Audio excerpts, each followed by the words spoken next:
I think is the most interesting part of life is the fact that it can change at any moment that you want to. And once you come to the realization that you can change your life whenever you want to, literally, if you just wake up one day and decide, I want my life to be different, and these are steps I'm going to take to become a completely different person than I was. I look at myself when I was 18, right? Freshly 18, first time being an adult, right? Legally speaking. And when I first turned 18, it was like the realization for me, like, damn, I'm an adult now. Like, my transition from when I was a kid, when you're a kid, you're always looking at adults like, oh my God, there's some, like, man, they're just so cool. Like, they're in a whole different world. Like, as a kid, you just completely fantasize adults and, like, their lifestyle. And it's completely different from your lifestyle. And as you become an adult, as I became an adult, I turned 18, I was like, damn, this is what it's like to be an adult. And it was just like, okay, I'm an adult now. Sick. Like, cool. And then as I started getting older, I started realizing that just because of somebody's age does not equate to their knowledge. I have met people who are 40 years old who act like how I acted when I was 16. And I have met somebody who was 18 years old who I see exhibits way more high qualities of knowledge compared to some 40-year-olds that I've talked to. You know what I'm saying? I've met 18, 19, 20, youngins my age who figured out credit at the age of 17 before they were legalized as an adult. While there's people who are, like I said, 35 plus who are just now realizing the consequences of their actions. That's how you can see there are some 35-year-olds who might be multimillionaires, and there are some 35-year-olds who have nothing. And it all comes down to choices and realizing that they became an adult, that they are an adult now. See, what I've realized is some people, they get of age as considered adults, but their mind, their spirit doesn't upgrade. Like their spirit is still a kid, right? And what I mean by spirit is like their mind, their consciousness is still a kid, while they're in the body of an adult. And then there are some people who can be considered kids, but have the spirit of an adult. There are kids out here, and I've always believed I was one of them. As a kid, I never understood, like, I never understood yelling. That was always one of my things that I hated as a kid, because it didn't make sense to me. The only time in my eyes that you should be yelling at somebody is if, like, it's immediate danger to something, right? That's always the philosophy that I lived by since I was a kid. So as I became an adult, I told myself I wouldn't yell at people unless it had to do something with immediate danger, or it's like I said, immediate danger. Like, you gotta yell at somebody, get the hell away from me, or like you gotta yell at your kid, not touch the oven. That is understandable. But yelling, like, let's say in arguments over something, there should be no reason, if the argument is not something that is necessary for you to be yelling, that you should be yelling. You should be able to talk and get what you need out of you without turning up your emotions to the point that you are screaming at the individual and you are angry at the individual over something that's not particularly that drastic to be yelling at somebody about. And that's what I think is just interesting. And so I'm in the life period now where I'm kind of making choices that I think would elaborate on the person that I'm trying to become and not the person that I was, right? And so back to the part of when I was 18 and just looking at my life in the past. When I was 18, what excited me, right? When I was 18, what excited me was females, uh, drinking, partying, drugs. Like, I'm not even gonna sit here and say I'm some type of holy guy or whatever the fuck. I'm not some type of holy guy. I'm just a guy who's learned, right? And learning from his mistakes and facing his mistakes with what's the word I'm looking for?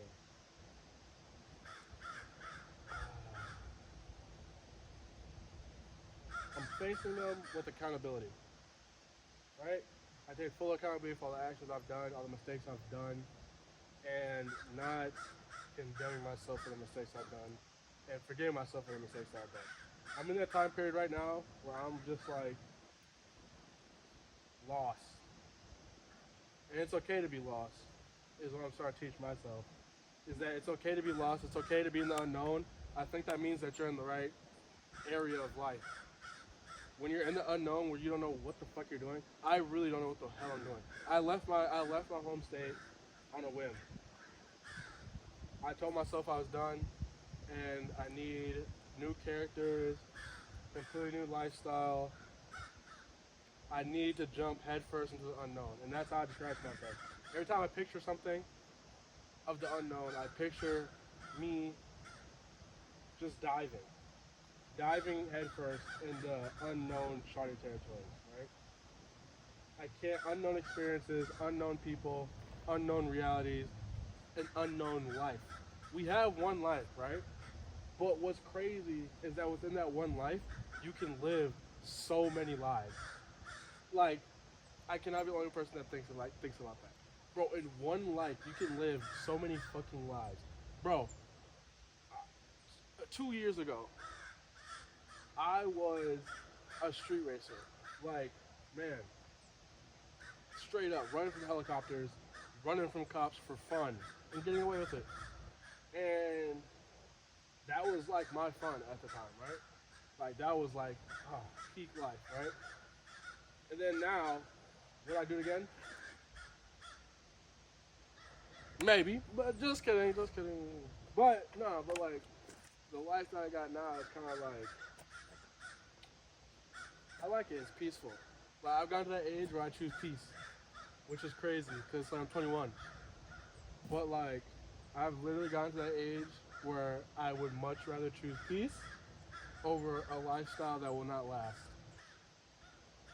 And I think that's one thing a lot of people already talk about. Certain lifestyles aren't going to last you. And certain lifestyles that get you in trouble that you can't, will get you in trouble that you can't even reverse, right? Some things you can't reverse. Some things you fuck up, that's it. No going back from there. So when I come to say that, it's like, that's the thing we're talking about, how we all have one life, but we can live many different lives, right? And that's just an example of it. That's like me comparing my 16-year-old self to my 21-year-old self. The things that I fantasized, the things that I thought were cool when I was 16, is completely different than what I think is cool right now as a 21-year-old. And then just even go further back, the things that I thought were super cool as a 10-year-old, which is probably like I don't fucking know, like some Legos, you know, action figures. The imagination was high at that age, so it's like the things that I thought were fun at like 10 years old compared to 16 years old, two completely different things, completely different lives, which is crazy. It's like I said, it's like we have one life, but we have this one life that has many different lives within it. My 21-year-old self is gonna have different infatuations compared to my 30-year-old self. It's gonna have different infatuations compared to my 40-year-old self, and my 50-year-old self, and my 60-year-old self. Each year, technically speaking, is like a whole different life because it's just like a whole different aura of interest. That's interesting to me. Because like I said, even just a year from now, a year ago from now, I had different interests. than what I have now. I'm fucking in the middle of a completely different state that I moved to, sitting on a random bench I found. I hiked out here, by the way, looking at a view. And I've been sitting here for like an hour. And this is like really interesting to me. Like, this is like peak right here. But my 16-year-old self probably would be like, man, this is boring as fuck. Let's go do something. Throw a party. And that's interesting, man. I'll tell you. I like it.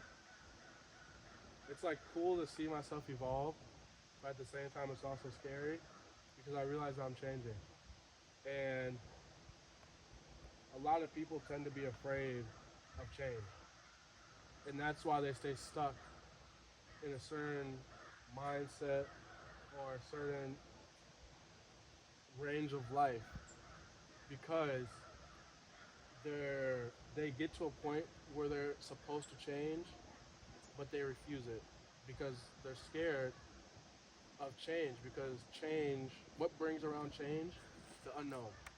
And a lot of people are afraid of the unknown, of transitioning into that next part of your life. And I can even say I'm afraid. Shit, I'm not even gonna sit here and tell you that like I'm here and I'm just sitting here like, oh, give a fuck, I'm not scared of it. Bruh, I'd be nervous as a bitch to like try new shit, do new shit. Like, I'd be nervous as fuck. But you're supposed to be nervous. I've got myself used to being nervous. Like, nervous is not something that you're supposed to be like, you know, wanting to shy away from.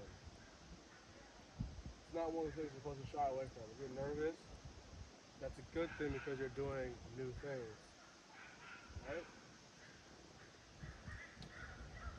So that's where I'm at right now. I'm nervous for what might come, but I'm also excited because the fact that I'm in this unknown time period at such a young age means that I know that I'm destined for a great life, and whatever that may be. I know I'm destined for something great. I've always felt it inside of me. It's kind of one of those things that you just know. You know you're not destined for a mediocre life. You know you're destined for a life that most people will never get to experience. And once you realize that about yourself and you realize that you are different and that that's okay and that you don't have to blend into a certain crowd or blend in to a certain individual or people or things, and you realize that you just have to be authentically and fully yourself, that's when doors open up that you never thought were going to open up. That's when your inner peace comes out, your spirit starts awakening, your spirit, your consciousness opens up into what it was truly meant to be and what it truly desired and what your purpose was on this earth. Everybody has a different purpose. Everybody has a different reason for existing, a different reason for being here. And once I learned that, and once I learned to stop trying to fit into places that I know I don't fit into, for the simple fact that I don't want to be alone, that's when I realized, like, okay, I understand it now. I understand it now. I don't need to be anything or fit in with anybody. I just have to simply be me, and I will attract the people who have the same spirit, the same consciousness as me. And once I learned that, that's when I learned what true freedom was, true freedom is, and what it's supposed to be. And I'm still in that conquest of finding who I am. And the thing about finding who you are is that it's fun because you change and evolve forever. And that's what I love. And that's what I fall in love with. Is the fact that I change and evolve forever until the day I move on past this life. And that's the beauty of it. That's the beauty of it.